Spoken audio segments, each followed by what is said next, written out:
بسم اللہ الرحمن الرحیم۔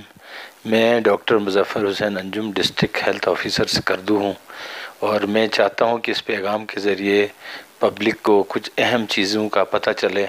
سب سے پہلا فوکس ہمارا پولیو پر ہے۔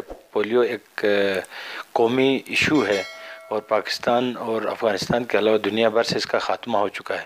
الحمدللہ گلگت بلتستان اس بیماری سے ابھی تک محفوظ ہیں، خصوصاً بلتستان میں کوئی کیس اس کا ریکارڈ نہیں ہوا۔ تاہم اس کیفیت کو برقرار رکھنے کے لیے ضروری ہے کہ آپ اپنے بچوں کو ہماری پولیو کمپین کے ذریعے دوران جو ہے پولیو کے قطرے ضرور پلائیں۔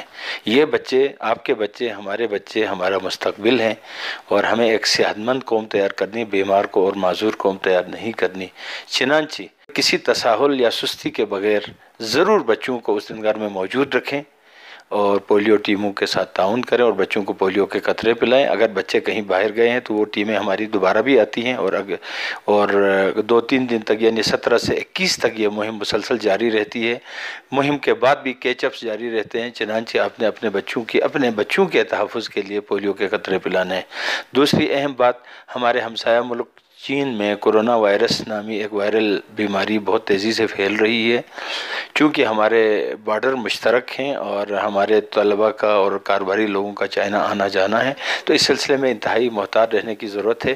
اگر پچھلے 1 ماہ کے دوران کوئی حضرات چائنا گئے ہوں اور واپس آئے ہوں تو ان کو کم از کم 14 دن کے لیے نگرانی اور انکیوبیشن پیریڈ پہ نظر رکھنے کی ضرورت ہے، تاکہ وہ اپنی یہ بیماری خدا نخواستہ اس کے جراثیم آئے ہوں تو وہ اپنے رشتہ داروں، عزیزوں اور لوگوں میں نہ پھیلائیں۔ چونکہ یہ ڈراپلیٹ انفیکشن ہے، کھانسی اور چھینک وغیرہ کے ذریعے پھیلتا ہے، اس لیے آپ اس کو روک نہیں سکتے۔ اس کے جراثیم ہوا میں سروائیو کرتے ہیں اور ایٹماسفیئر میں ہر جگہ، یعنی ہوا معلق رہتے ہیں، ایئرپورٹوں پہ اور ہر جگہ یہ لوگوں تک پہنچتے ہیں۔ چنانچہ یہ اویئرنیس بھی ضروری ہے۔